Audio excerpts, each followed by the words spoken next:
மரண அடினா என்ன தெரியுமா? டெஸ்ட் மேட்ச்ல போய் ஹாரி ப்ரூக் ஆடுறத போய் பாருங்க, வேற லெவல்ல இருக்குங்க. அதாவது இங்கிலாந்து பேஸ்பால் விளையாடுவாங்க, அது நம்மளுக்கு எல்லாமே தெரியும். ஜாக் கிராலியா இருக்கட்டும், இல்ல இன்னொரு பக்கம் பென் டக்கெட்டா இருக்கட்டும், எல்லாம் ஃபர்ஸ்ட் பால்ல இருந்து அடிப்பாங்க. ஆனா கன்சிஸ்டன்டா எல்லா மேட்சும் என்னால அடிக்க முடியுதா அப்படின்னு வந்து காமிக்கிறது வந்து பாத்தீங்கன்னா ஹாரி ப்ரூக் தான். இந்த நியூசிலாந்து சீரீஸ்லயே காமிச்சிட்டாரு. ஃபர்ஸ்ட் டெஸ்ட் மேட்ச்ல ஒரு சதம், செகண்ட் டெஸ்ட் மேட்ச்ல ஒரு சதம் அடிச்சு நொறுக்கி எடுக்கிறாருன்னு தான் சொல்ல முடியும். டு பி வெரி ஆனஸ்ட், 20 மேட்ச்ல 2000 ரன் ஆல்ரெடி அடிச்சிட்டாருங்க டெஸ்ட் கிரிக்கெட்ல, பிளஸ் 800. அதாவது ப்ரூக்க கலாய்க்கிறவங்க எல்லாம் இருக்காங்க. நம்மளுக்குன்னா நம்மள மாதிரி யூடியூபர்ஸே நான் பாத்திருக்கேன், ப்ரூக்கா ஆயிடுவான் அப்படின்ற மாதிரிலாம். போய் என்ன மாதிரி கேம் இருக்குன்னு போய் பாருங்கயா, அதுக்கப்புறமா கிரிட்டிசைஸ் பண்ணீங்கயா. எப்ப பார்த்தாலும் என்ன பிரச்சனைனா, நம்ம ஊர்ல நம்ம பிளேயர்ஸே நம்ம தலைமையில தூக்கி வச்சுன்னு இருக்கோம். அவுட் சைட்ல அதர் கண்ட்ரீஸ்ல இருந்து சில பிளேயர்ஸ் எல்லாம் வேற லெவல் பண்ணிட்டு இருக்கான். சோ எல்லாரும் கண்முடிச்சு அதையும் பார்க்கணும் தான் நான் சொல்ல வரேன். End of the day cricket வந்து பாத்தீங்கன்னா ஒரு செம ஸ்போர்ட்.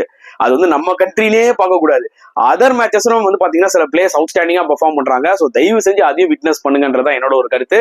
சோ இந்த ஒரு பர்டிகுலர் செகண்ட் டெஸ்ட் மேட்சை பத்தி டீடைலா டிஸ்கஸ் பண்ணலாம். வாங்க வீடியோக்குள்ள போலாம்.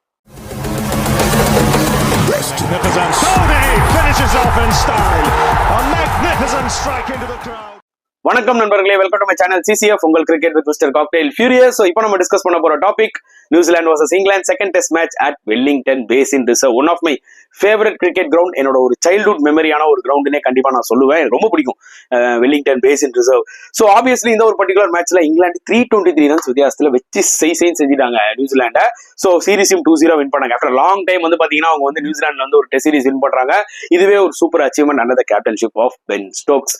ஸோ ஆப்வியஸ்லி வந்து பாத்தீங்கன்னா இந்த பேஸ்பால் வந்து ரீசெண்ட் டைம்ஸ்ல கொடி கட்டி பறக்குது இல்லைன்னு நான் சொல்ல மாட்டேன். அவங்களுக்கும் சில சேலஞ்சஸும் இருக்கு. அண்டர் ஸ்பின் கண்டிஷன்ஸ்ல கொஞ்சம் ஸ்ட்ரகிள் ஆறாங்க. டேர்னிங் விக்கெட் அந்த மாதிரி வந்து பாத்தீங்கன்னா என்ன சொல்லலாம், ஒரு ரேங்க் டர்னர்ல வந்து பாத்தீங்கன்னா அவங்களோட பேஸ்பால் ஒர்க் அவுட் ஆக மாட்டேங்குது. பட் ஆனா நல்லா புரிஞ்சுக்கோங்க, இந்த கண்ட்ரி ஸ்பின் பயங்கரமா விளையாடும் அப்படின்னு சொல்லி நம்ம இந்தியா கூட தான் சொல்றாங்க. ஆனா இந்தியா ஸ்பின்ல திணறலையா? அதனால ஸ்பின்ல திணறாத டீமே கிடையாது, அதுவும் நான் கண்டிப்பா சொல்லிக்கிறேன். But at the same time இந்த ஒரு பர்டிகுலர் பேஸ்பால் தியரி வந்து பாத்தீங்கன்னா செமையா போயிட்டு இருக்கு. அது கிரெடிட் மெக்கலம் நம்ம ஃபர்ஸ்ட் கொடுத்தோம். இப்போ வந்து ஒயிட் பால் டீமுக்கு வந்து கோச் பண்றாரு, அதை வந்து அப்படியே கேரி ஃபார்வர்ட் பண்றாரு பென் ஸ்டோக்ஸ்.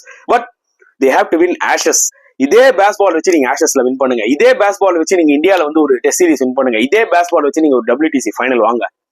நான் மட்டும் இல்ல, உலகமே வந்து பாத்தீங்கன்னா அந்த பேஸ்பாலோட ஃபேன் ஆயிடுவாங்க தான் நான் சொல்லுவேன். அதுக்கேற்ற ஒரு சீட் தான் போட்டுட்டு இருக்காங்க இங்கிலாந்து, நான் இல்லைன்னு சொல்லவே மாட்டேன்.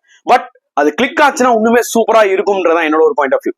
பெரிய பெரிய டோர்னமெண்ட் இந்த பேஸ்பால் வச்சு அவங்க அடிச்சாங்கன்னா மரண மாசா இருக்கும். நான் சொல்ல வர பாயிண்ட் உங்களுக்கு புரியும் நினைக்கிறேன்.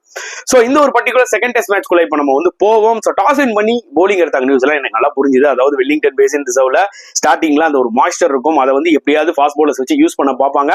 ஏன்னா அப்படிதான் இருந்தது 45-4 ஒரு டைம்ல இங்கிலாந்து. சோ அந்த ஒரு இனிஷியேட்டிவ் சூப்பரா ஆக்சுவலா யூஸ் பண்ணிருக்கலாம். செமையான பொசிஷன்ல இருந்தாங்க நியூசிலாந்து. அப்போ வந்தாருங்க ஹாரி ப்ரூக், என்ன அடி! அவரும் ஓலி போப்பும் சேர்ந்து 180 ரன் பார்ட்னர்ஷிப். அது வேற விஷயம். ஓலி போப்பே வந்து பாத்தீங்கன்னா ரீசெண்ட் டைம்ல அவுட் ஆஃப் ஃபார்ம்ல இருந்தாரு. ஃபர்ஸ்ட் டெஸ்ட் மேட்ச்ல இதே மாதிரி ஹாரி ப்ரூக்கோட சேர்ந்து ஒரு 60 ரன் அடிச்சாரு. சேம் சினாரியோ இந்த மேட்ச்லயும் வந்து பாத்தீங்கன்னா இவரோட சேர்ந்து அவர் ஒரு எண்ட்ல அப்படியே கொஞ்சம் டைம் எடுத்தாரு இனிஷியலா. ஆனா ஹாரி ப்ரூக் அந்த எண்ட்ல வந்து பாத்தீங்கன்னா ஒன் டே கிரிக்கெட் மாதிரி வந்து பாத்தீங்கன்னா cut shot, pull shot, flick, straight drive, cover drive, அதாவது ஒரு ஒன் டே மேட்ச் பாக்குற மாதிரியே எனக்கு ஒரு ஃபீல் ஆச்சு. எப்போ ஹாரி ப்ரூக் இனிஷியலா வந்து ஒரு 30-40 பால் ஆடும்போது, அதுக்கப்புறம் வந்து பாத்தீங்கன்னா T20 மாதிரி தெரிஞ்சது. ஏன்னா ஈஸி கிடையாதுங்க. டிம் சவுதி, மேட் ஹென்ரி, என்ன மாதிரி போலர்ஸ் அவங்க எல்லாம், அதுவும் அவங்க ஹோம் கண்டிஷன்ஸ்ல லெக் ஸ்டம்பிள்ல ஏறி வந்து எக்ஸ்ட்ரா கவர்ல அடிக்கிறாங்க 6. வேற லெவல்ல. அப்புறம் நவுந்து வந்து மிட் விக்கெட்ல, ஸ்கொயர் லெக்ல, அதுக்கப்புறம் பாத்தீங்கன்னா சிப் பண்ணி அடிக்கிறாரு. அதாவது அந்த அவுட்ஃபீல்ட் வந்து கிளியர் பண்றாரு. அதெல்லாம் வேற லெவல்ல இருக்கு. அதாவது ஹாரி ப்ரூக்கோட ஷாட்ஸ் எல்லாம் பாத்தீங்கன்னா அவர் என்ன பண்றாருன்னு ஒரு கிளாரிட்டி இருக்கு அவருக்கே. நான் நவுந்து வந்து இந்த ஷாட் தான் ஆட போறேன், நான் நவுந்து வந்து இந்த ஷாட் தான் ஆட போறேன்றது வந்து கிளியரா தெரியுது. ஜஸ்ட் பிளைண்ட் ஸ்லாகிங் கிடையாதுங்க. அன்பலிவபிள்ங்க Harry Brook. Seriously to be very honest, fantastic innings 123. ஹாரி ப்ரூக்னாலதான் இன்னைக்கு ஆக்சுவலா மெயினா இங்கிலாந்து வின் பண்ணாங்க. ஏன்னா அந்த ஹாரி ப்ரூக் இன்னிங்ஸ் இல்லைன்னா 150 கூட அடிச்சிருக்க மாட்டாங்க இங்கிலாந்து. புரியுதா உங்களுக்கு? சோ அதனால அவரோட இன்னிங்ஸ் வாஸ் சோ க்ரூஷியல். அவர் அந்த மாதிரி விளையாடுறதுனால பாத்தீங்கன்னா ஓலி பாப்பா அந்த பாசிட்டிவா ஒரு 68 அடிச்சாரு. சோ இவங்க ரெண்டு பேர் சேர்ந்து அந்த 180 runs partnership was so crucial. அதனாலதான் 280 அடிக்க முடிஞ்சது.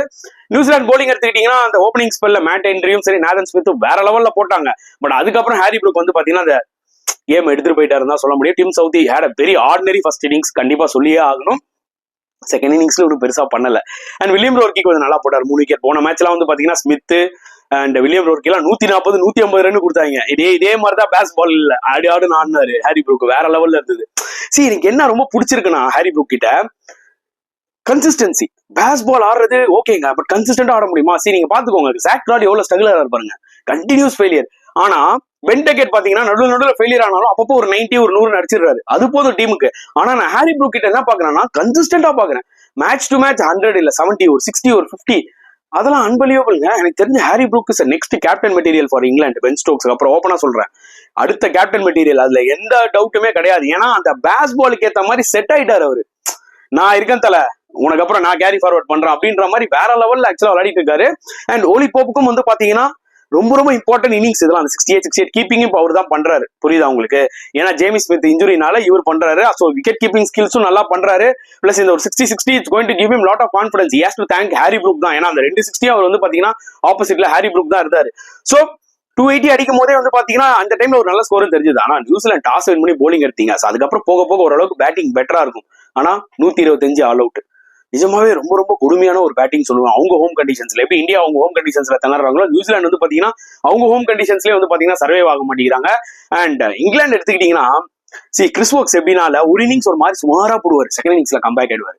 ஆனா ஆண்டர்சன், ஸ்டூவர்ட் பிராட், இந்த மாதிரி ஒரு ஆர்ச்சரே இன்ஜுரி ஆயிடுறாருல, அப்பப்போ மார்க் குட்டும் அப்பப்போ இன்ஜுரி ஆயிடுறாரு. ஸோ இந்த மாதிரி போலர்ஸ் இல்லைன்னா பேக்கப் போலர்ஸ் யார் இருக்கா பெருசா இங்கிலாந்துக்கு? டொமஸ்டிக் பிளேயர்ஸ்ல இருக்காங்க டேலண்ட், பட் இன்டர்நேஷனல் லெவல்ல அவங்க இருப்பாங்களா அப்படின்னு ஒரு கொஸ்டின் மார்க்ஸ் நிறைய இருந்தது.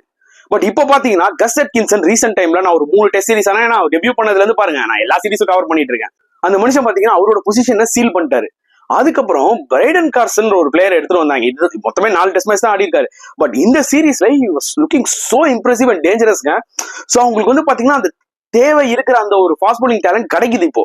சோ கஸ் அட்கின்சன், பிரைடன் கார்ஸ், அதே மாதிரி ஓக்ஸும் பாத்தீங்கன்னா ஒரு 2 செமையா போடுறாரு. சோ என்ன அவங்களுக்கு தேவையான காம்பினேஷனோ அது வந்து இங்கிலாந்துக்கு இப்போ ரீசென்ட் டைம்ல கிடைக்குது. வேற லெவல்ல போய் பிரைடன் கார்ஸ் போன மேட்ச்லயே வந்து பாத்தீங்கன்னா 5 விக்கெட் மேல எடுத்தாரு.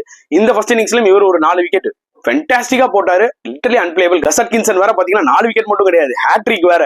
சோ சம்பவம் பண்ணிட்டாங்க. 125 155 ரன் லீடுங்க. சொல்லா வேணும், சும்மாவே பேஸ் பால் ஆடுவாங்க. 427 ரன் 6 விக்கெட்டுக்கு டிக்ளேர். டார்கெட் 580க்கு மேல. ஜோரூட் தலைவன் அடுத்த ஒரு 100, 36வது 100. டெண்டுல்கர் ரெக்கார்டா பீட் தான் பண்ண போறான், அதுல எந்த டவுட்டுமே கிடையாது. ஏன்னா அதுக்கேற்ற தகுதி இருக்கான்னு கேட்டீங்கன்னா ஆமா, தகுதி இருக்கிறதுனால தான் நான் டெண்டுல்கர் ரெக்கார்டை பீட் பண்ற லெவலுக்கு வராரு. அதாவது நான் என்ன சொல்லுவேன்னா அந்த கன்சிஸ்டன்சி. இன்னைக்கு ஃபேப் 4ன்னு சொல்றோம், ஃபேப் 4லாம் எதுவுமே இல்லை. வில்லியம்சன் கூட ஒரு 2 அடிக்கிறாரு, ஏதோ ஓரளவுக்கு ஸ்கோர் பண்றாரு. மற்ற பிளேயர்லாம் ஃபேப் 4 மிச்சம் இருக்க 2 அவுட். இப்பவே பாத்தீங்கன்னா அவங்க டோட்டலா கஷ்டப்படுறாங்க. விராட் கோலி ஒரு செஞ்சுரி போட்டாரு, பட் ஸ்டில் அந்த பழைய விராட் இல்ல, பழைய ஸ்மித்தை பார்க்க முடியல. ஆனா ஜோரூட் ஒரு மனுஷன் தான் எங்கேயோ இருக்காரு. எப்பா நீங்க ஃபேப் 3 வேணா வச்சுக்கோங்க, ஃபேப் 3க்கு மேல வேற ஏதாவது இருந்துன்னா சொல்லுங்க, நான் தனியா அங்க மேல நிக்கிறேன் அப்படின்ற மாதிரி இருக்கு. அந்த மனுஷனை சொல்றது எதுவுமே இல்லை. ஜோரூட்டுக்கு ஒரு சல்யூட்டை மட்டும் நான் போட முடியாது, அதுக்கு மேல என்ன சொல்றது சொல்லுங்க. அண்ட் ஹாரி ப்ரூக் ஒரு சூப்பர் 50 அடிச்சாரு. பென் டெக்கெட் நான் சொல்ற மாதிரி ஒரு சூப்பர் 92. இந்த மாதிரி வந்து பாத்தீங்கன்னா அப்பப்போ ஒரு சூப்பர் ஸ்கோர் அடிச்சுட்டு போயிடுவார். ஃபெயிலியர் நடுவில் 2 ஃபெயிலியர் ஆனாலும் டக்குனு ஒரு 90 அடிப்பாரு, ஒரு செஞ்சுரி போடுவாரு, ஒரு 75 அடிப்பாரு. ஸோ இதெல்லாம் ஒரு மிகப்பெரிய plus for England. Okay, so 580 target. New Zealand bowling பத்தி நான் எதுவும் பேச விரும்பல. ஃபர்ஸ்ட் இன்னிங்ஸ்ல at least Matt Henry, Nathan Smith எல்லாம் நியூ பால்ல நல்லா போட்டாங்க. செகண்ட் இன்னிங்ஸ் எல்லாம் பாத்தீங்கன்னா 20-20 விளையாடிட்டு இருக்காங்க இங்கிலாந்து ஆஸ் எக்ஸ்பெக்டட். நியூசிலாந்து போலர்ஸ்க்கு என்ன பண்றதுன்னே தெரியல. 580 அடிக்க முடியுமா? அவன் 259 தான் அடிக்க முடிஞ்சது ஆக்சுவலா நியூசிலாண்டால. பட் எல்லாருமே சொல்ல போனாங்க டாம் பிளண்டல் அவுட் ஆஃப் ஃபார்ம்ல இருந்தாரு. இது கிட்டத்தட்ட ஒரு மேக் ஆர் பிரேக் மேட்ச் அவருக்கு. அவுட் ஸ்டாண்டிங் 100 அடிச்சாரு. மக்களே வாய்ப்பே கிடையாது. டாம் பிளண்டல் இன்னிங்ஸை பார்க்காதவங்க போய் பாருங்க. ஏன்னா இந்த மேட்சை ஓவராலா பார்த்தவங்க என்ன நினைப்பீங்கன்னா, ஓ ப்ரூக் செம 100, ரூட் ஒரு செம 100, வேற லெவல், டக்கெட் ஒரு 92, பிரைடன் கார் செமையா போட்டாரு, கஸ் அட்கின்சன் ஹேட்ரிக், இதுல எல்லாமே மறைஞ்சிரும் அந்த ஒரு டாம் பிளண்டலோட அந்த செஞ்சுரி. பக்கா கிளாஸுங்க. சும்மா வந்து பேட் எல்லாம் விடல, செம்மையா விளையாடினாரு. யோ உனக்குள்ள இவ்வளவு பெரிய டேலண்ட் இருக்கா, இது எங்கேயா ஒளிச்சு வச்சுக்கிட்டு இருந்தா இவ்வளவு நாளா? நீ உன்னை நான் கடைசியா அடிச்சு ரொம்ப நாள் பாக்குறேன். ஏன்னா இது ஐ திங்க் அவரோட 4வது ஆண்டோட 5வது ஆண்டோட இதுக்கு முன்னாடி பெர்ஃபார்ம் எல்லாம் பண்ணிருக்காருங்க. ஆனா it has been a long time இந்த மாதிரி ஒரு பெரிய இன்னிங்ஸ் டாம் பிளண்டல் விளையாடி. ஓய்யோ சான்ஸே கிடையாதுங்க. எனக்கு ஆக்சுவலா ப்ரூக் ஒரு பக்கம் அது வேற லெவல் இன்னிங்ஸ். ஆனா ஒரு கிளாஸா டெக்னிக்கல் பாயிண்ட் ஆஃப் வியூல ஒரு கிரிக்கெட்டிங் ஷாட்ஸோட அப்படி பாக்குறதுக்கு அப்படியே கண்ணு குளிர்ச்சியா அந்த டாம் பிளண்டலோட இன்னிங்ஸ். என்ன ப்ரோ இவ்வளவு பில்டப் கொடுக்குறீங்க, போய் ஹைலைட்ஸ் பாருங்க. ஃபென்டாஸ்டிக்கா விளையாடினாரு. But unfortunately in vain. ஏன்னா 580 அடிக்க முடியாது. அட்லீஸ்ட் அவராது இல்ல ஃபார்மை தேத்திக்கிட்டாரு, அது வரைக்கும் வேணா ஒரு பாசிட்டிவா ஒரு விஷயம் சொல்லலாம். அண்ட் ஆஸ் யூஸ்வல் இங்கிலாந்து வந்து பாத்தீங்கன்னா ஒரு காம்பினேஷன் ஆஃப் ஆல். ஓக் சூப்பரா போட்டாரு, பைடன் காஸ் நல்லா போட்டாரு, கஸ் அட்கின்சன் நல்லா போட்டாரு, ஷோயப் பஷீர் சூப்பரா போட்டாரு, the golden arm Ben Stokes அவர் வந்து 3 விக்கெட் எடுத்தாருன்னா பாத்துக்கோங்க. So England will be so சாட்டிஸ்ஃபைடுங்க. இந்த 2 மேட்ச்லயும் அவங்க பீட் பண்ணாங்க பாத்தீங்களா நியூசிலாண்ட்ல போய் நியூசிலாந்து அடிக்கிறது அவ்வளவு ஈஸி கிடையாது கைஸ். பட் போய் பீட் பண்ணாங்க பாத்தீங்களா, அது அல்டிமேட். த வே அவங்க 2 மேட்சையும் வின் பண்ண விதத்துல கண்டிப்பா அவங்க ரொம்ப சாட்டிஸ்ஃபை ஆயிருப்பாங்க. எல்லா ஆங்கிளுமே அவங்க கவர் பண்ணிட்டாங்க. பேட்டிங், போலிங், ஃபீல்டிங்ல இருந்து எல்லா ஆங்கிளுமே அவங்க கவர் பண்ணிட்டாங்க. பென் ஸ்டோக்ஸும் வந்து பாத்தீங்கன்னா அந்த ஃபார்ம் ரொம்ப முக்கியம். பேட்டிங்லயும் கொஞ்சம் நல்லா ஆடினாரு, பவுலிங்லயும் போட்டு விக்கெட் எடுத்தாரு. ஸோ எல்லாமே வந்து அமைஞ்சிருச்சுன்னு தான் சொல்ல முடியும். இங்கிலாந்து கண்டிப்பா தேர்ட் டெஸ்ட் மேட்ச் அடிச்சு 3-0 போறோம்டா அப்படின்ற மாதிரி ஆயிட்டாங்க. ஸோ இந்த மேட்ச் இங்கிலாந்து வின் பண்ணதுனால நியூசிலாந்து வந்து பாத்தீங்கன்னா WTC ஃபைனல் போற அந்த ஒரு ஆப்ஷன் முடிஞ்சு போச்சு. So they are almost knocked out. So இன்னைக்கு வந்து சவுத் ஆப்பிரிக்கா ஸ்ரீலங்கால தெரிஞ்சிடும் என்ன ஆக போகுது அப்படின்னு சொல்லிட்டு. ஸ்ரீலங்கா தோத்தா ஸ்ரீலங்கா வந்து பாத்தீங்கன்னா நாக்ட் அவுட். ஸோ வேற லெவல்ல போயிட்டு இருக்கு இந்த WTC சினாரியோ, அவ்வளவுதான் சொல்ல முடியும். பட் இங்கிலாந்துக்கு ஒரு மிகப்பெரிய சல்யூட்டை போட்டு இந்த வீடியோ நான் முடிக்கிறேன். உங்களுக்கும் சில கருத்துக்கள் இருக்கும்ல, மறக்காம கமெண்ட் செக்ஷன்ல போடுங்க இந்த ஒரு செகண்ட் டெஸ்ட் மேட்சை பத்தி. அட் த சேம் டைம் இந்த வீடியோ பிடிச்சா லைக் பண்ணுங்க, ஷேர் பண்ணுங்க, முடிஞ்சா சப்ஸ்கிரைப் பண்ணுங்க. ஸோ நெக்ஸ்ட் வீடியோல பார்க்கலாம் ஃப்ரெண்ட்ஸ். அண்டில் தென் பாய்.